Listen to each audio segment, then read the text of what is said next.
আসসালামু আলাইকুম রহমতুল্লাহি ওয়া বারাকাতুহু। আলহামদুলিল্লাহ রাব্বিল আলামিন ওয়াসসালাতু ওয়াসসালামু আলা সাইয়্যিদিল মুরসালিন ওয়া আলা আলিহি ওয়া সাহবিহি আজমাইন, আম্মা বাদ। প্রিয় দর্শক, আপনাদেরকে স্বাগত জানাচ্ছি এনটিভির সাপ্তাহিক আয়োজন দারসে হাদিসে। আশা করি আপনারা সকলে ভালো আছেন। আলহামদুলিল্লাহ, আমরাও সকলেই ভালো আছি। দর্শক, যে বিষয়টি নিয়ে আজকে আপনাদের সামনে উপস্থিত হয়েছি সেটি হলো মুমিনের জীবন। হাদিসের আলোকে মুমিনের জীবন সম্পর্কে কিছু কথা আজকে আপনাদের সামনে পেশ করব ইনশাআল্লাহ। আমি যে হাদিসটি বাছাই করেছি, এই হাদিসটি সংকলন করেছেন ইমাম মুসলিম রাহিমাহুল্লাহ তার সহিহ মুসলিম গ্রন্থে। রাসূলুল্লাহ সাল্লাল্লাহু আলাইহি সাল্লাম বলছেন, আজাবান লিআমরিল মুমিন ইন আমরাহু কুল্লাহু খায়রুল্লাহ ওয়ালাইসা যাকা লিআহাদিন ইল্লা লিল মুমিন ইন আসাবাতহু সাররাউ শাকার ফাকানা খায়রাল্লাহ ওয়া ইন আসাবাতহু দাররাউ সাবার ফাকানা খায়রাল্লাহ। রাসূলুল্লাহ সাল্লাল্লাহু আলাইহি সাল্লাম ইরশাদ করছেন, মুমিনের জন্য আমার বিস্ময় হয়, আমার আশ্চর্যবোধ হয়, তার সব কিছুই তার জন্য কল্যাণ বয়ে নিয়ে আসে। আর এ সুবিধা শুধু মুমিনের জন্যই। যে মুমিন নয়, আল্লাহতে বিশ্বাসী নয়, যে রাসূলগণের নিয়ে আসা পদ্ধতিতে আল্লাহকে বিশ্বাস করে না, আল্লাহর দেয়া সিস্টেমে প্রবেশ করে না, অর্থাৎ মুমিন হওয়ার গৌরব যে লাভ করতে পারে না, এ সুবিধা তার জন্য নয়। নবী সাল্লাল্লাহু আলাইহি সাল্লাম বলছেন, ইন আসাবাতহু সাররাউ শাকার, মুমিনের কাছে যদি কোনো সুখ স্বাচ্ছন্দ্য আসে তাহলে সে কৃতজ্ঞতা প্রকাশ করে, ফলে সেই সুখ স্বাচ্ছন্দ্য তার জন্য কল্যাণ নিয়ে আসে।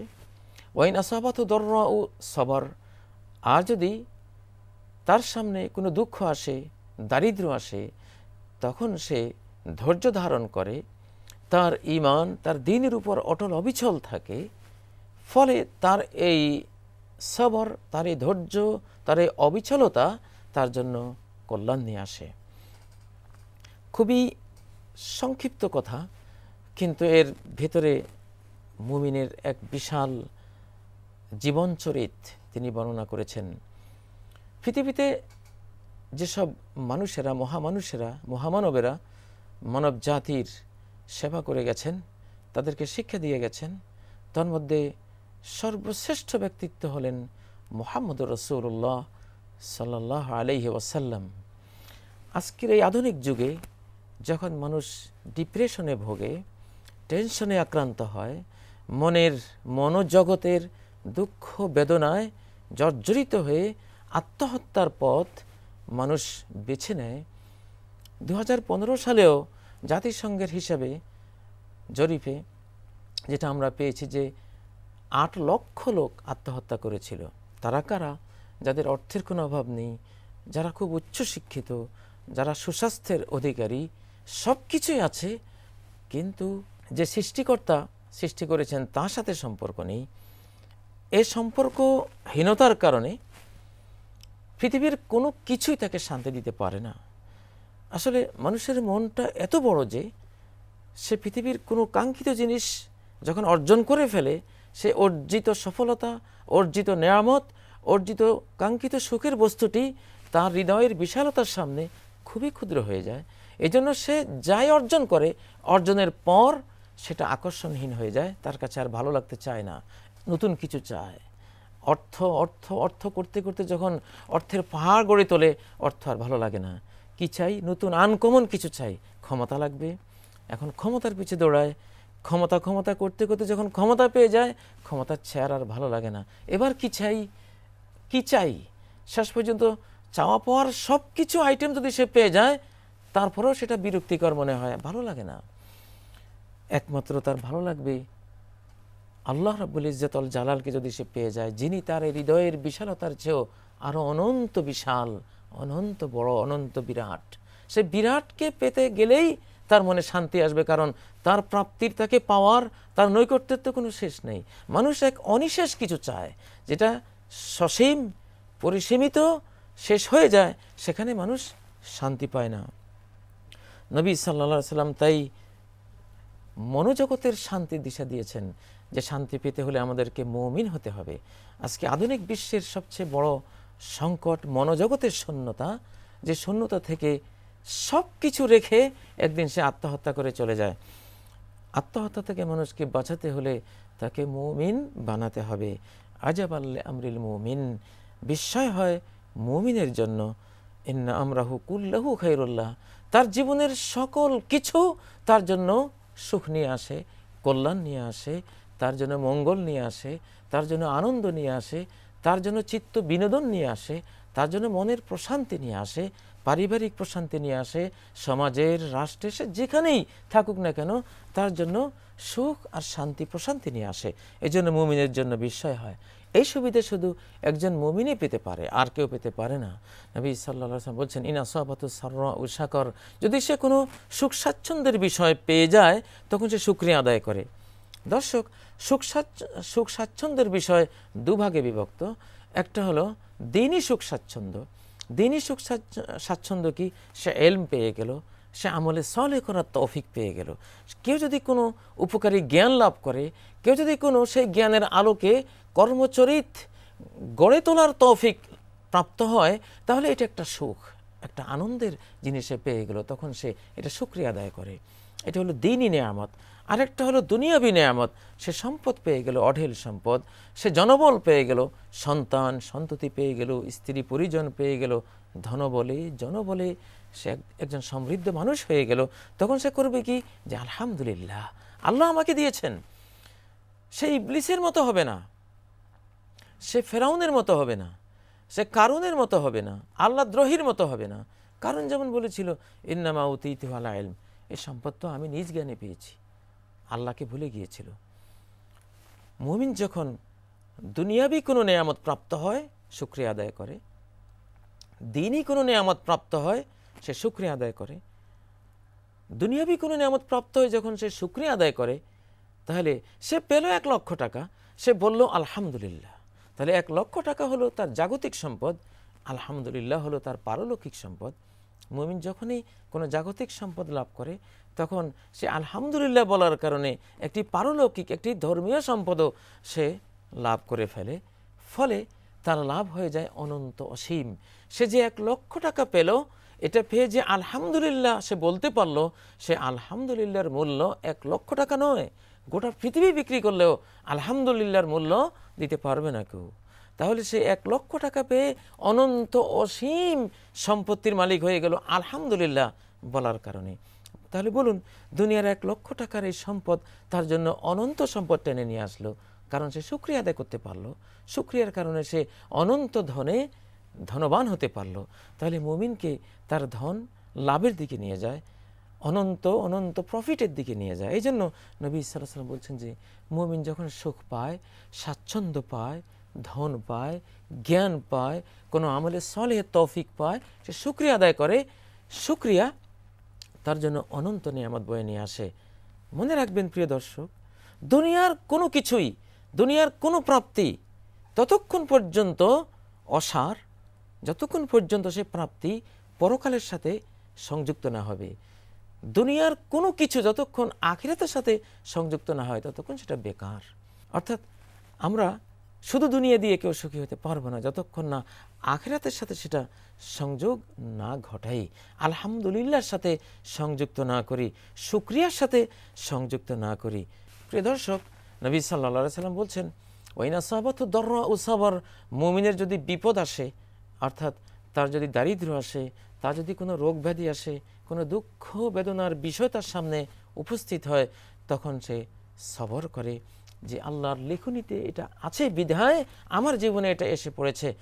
ওয়ালাম আন্নামা আসাবাক লাম ইয়াকুন লিয়ুখতিআক, নবী সাল্লাল্লাহু আলাইহি ওয়াসাল্লাম বলছেন, যেটা তোমার উপরে বিপদ হিসেবে চলে আসবে, এটা মনে করো না যে এটা তোমাকে আক্রান্ত না করে চলে যাবে, এটা আসবেই। আর যেটা আসবে না আল্লাহ লিখেছেন ওটা কখনো তোমাকে আক্রান্ত করবে না, আসবে না তোমার কাছে। তাহলে মুমিন আল্লাহর তাকদীরের উপরে বিশ্বাস স্থাপন করে সকল বিপদে, সেটা দেহের উপরে আসুক, সম্পদের উপরে আসুক, সন্তানের উপরে আসুক, যেখানে আসুক না কেন, মুমিন ধর্মের উপরে, ইসলামের উপরে, ঈমানের উপরে অটল অবিচল থাকে।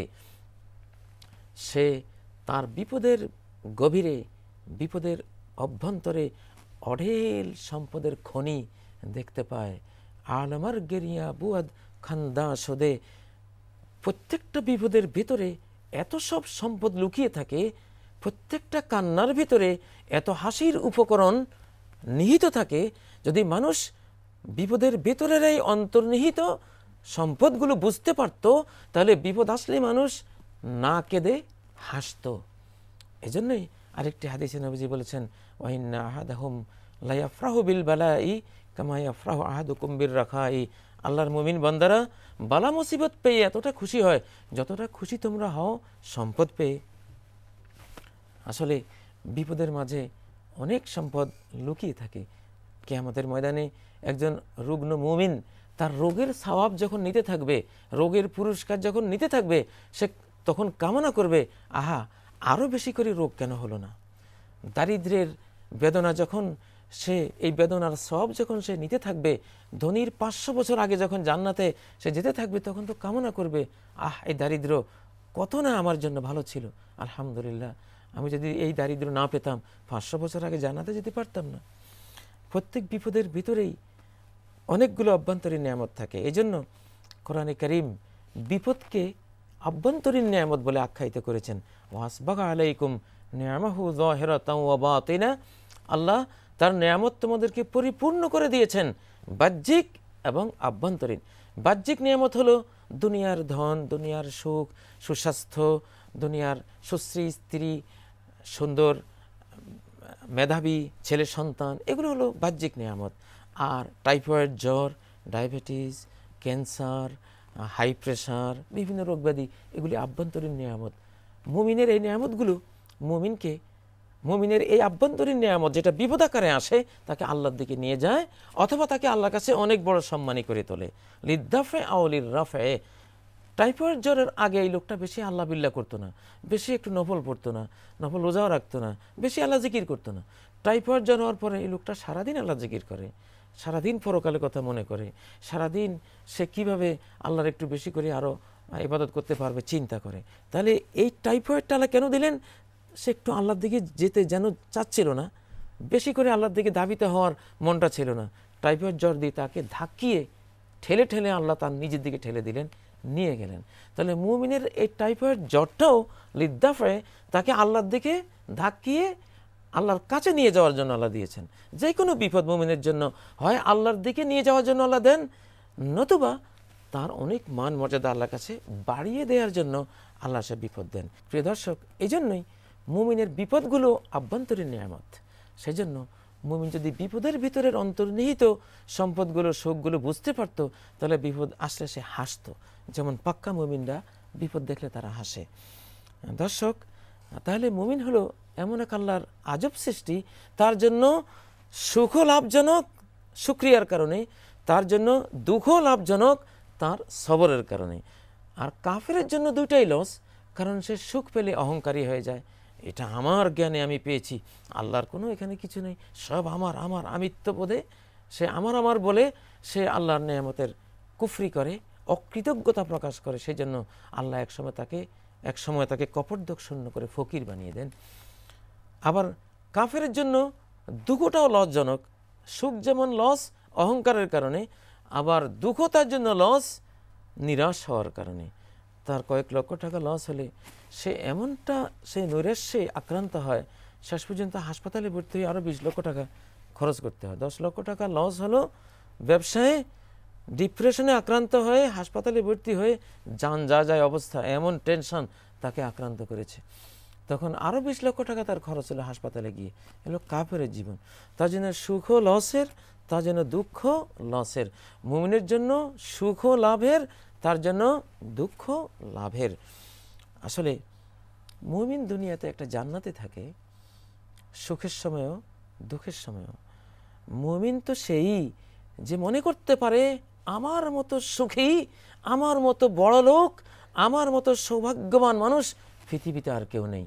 শুধু সে হতে পারে আমার মতো সুখী, সৌভাগ্যবান এবং বড়লোক, যে আমার মতো ইমানটা পোষণ করে, আমার মতো যে আল্লাহকে ডাকে, আমার মতো যে আল্লাহকে স্বীকার করে। মনে রাখবেন, মুমিন থাকে নেয়ামত দাতার সাথে, আর কাফের থাকে নেয়ামতের সাথে। কাফের শুধু নেয়ামত চায়, টাকা চায়, ধন চায়, সন্তান চায়, গাড়ি বাড়ি চায়, কলকারখানা চায়, রাজত্ব চায়, ক্ষমতা চায়। ও শুধু সম্পদ, শুধু নেয়ামত চায়, নেয়ামত চায়, নেয়ামত দাতাকে চায় না। আর মুমিন সে নেয়ামত দাতাকে চায়, নেয়ামত দাতার সাথে থাকতে চায়।